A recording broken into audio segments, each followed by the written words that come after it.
우리는 감기 증상이 있으면 병원에 가서 진료받고 약을 받아 먹곤 합니다. 흔히 감기는 날이 추워지면서 추운 곳에 노출되었다가 따뜻한 곳에 들어가면 감기 기운이 시작되곤 합니다. 추운 곳에 있을 땐 손발이 차가워지고 떨립니다.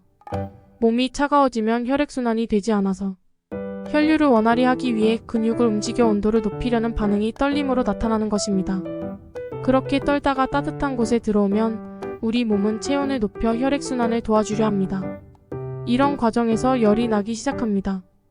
열이 나는 것은 우리 몸의 체온을 높여 혈관이 열리게 하고 혈액순환을 원활해지도록 만들어줍니다. 물론 통증도 같이 동반합니다. 열이 나면서 아픈 증상은 혈류를 증가시키려는 것은 우리 몸을 지키려는 노력입니다. 그렇게 함으로써 부족한 혈류를 공급해주는 효과가 있습니다. 다만 이런 과정에서 열이 나고 고통을 동반한 몸살을 앓게 됩니다. 참기 힘든 고통스러운 증상들은 우리 몸이 회복되어 가고 있다는 겁니다.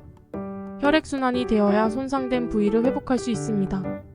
이런 과정에서 열이 나고 몸살 증상이 나타나는 겁니다. 그리고 감기는 우리 몸의 찌꺼기를 제거하는 역할도 합니다. 이런 찌꺼기를 제거하는 과정에서 몸살, 콧물, 기침 등을 하는 것입니다. 콧물은 콧점막의 면역 반응이고 이런 면역세포들이 쌓여서 생긴 고름이 바로 콧물입니다. 가래는 폐 속에 숨어 있는 찌꺼기입니다. 이 찌꺼기를 내보내려고 우리 몸은 기침하는 것입니다. 그런데 기침하는 것이 불편하다고 기침을 멈추게 하는 약을 먹으면 어떻게 되겠습니까? 우리 몸이 열심히 청소하고 있는데 갑자기 홍수가 들이닥쳐 우리 몸의 재생 능력을 오히려 떨어뜨리는 결과가 되어버리는 것입니다. 몸에서 열이 나는 것은 위험한 것이 아닙니다. 오히려 열을 내므로써 면역력을 높이려는 우리 몸의 방어 반응입니다. 따라서 인위적으로 열을 빨리 내리려고 애쓰는 것이 오히려 더 위험합니다. 간혹 독감이 유행하던 시절 응급실에서 사망한 아이들은 바로 열을 빨리 내리기 위해 과다한 해열제, 투약으로 인해 생길 수도 있습니다. 바이러스보다 면역력을 높이려는 우리 몸의 반응을 억제하려는 약물로 인한 급성 독성의 가능성도 있습니다.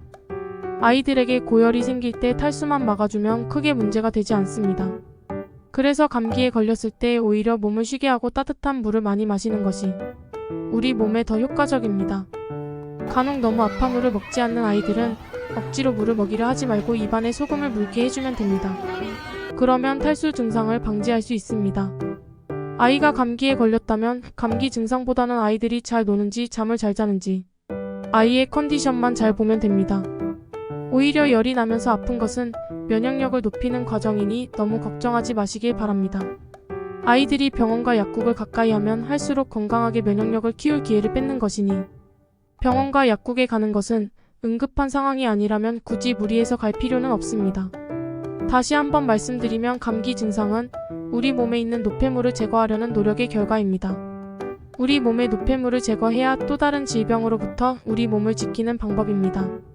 감기에 걸려서 아이가 열이 나고 몸살 기운이 있으면 자가 면역 체계가 생기는구나 하고 오히려 아이들을 축하해주고 힘을 내라고 안아주면 됩니다. 우리 아이들이 이제 더 건강해지겠구나 하고 말입니다. 비가 온 뒤 땅이 더 단단히 굳듯이 감기 후 우리 몸은 더 단단해질 것입니다. 감기는 나를 괴롭히는 존재가 아닌 오히려 내 몸을 청소함으로써 나를 살리려는 노력입니다.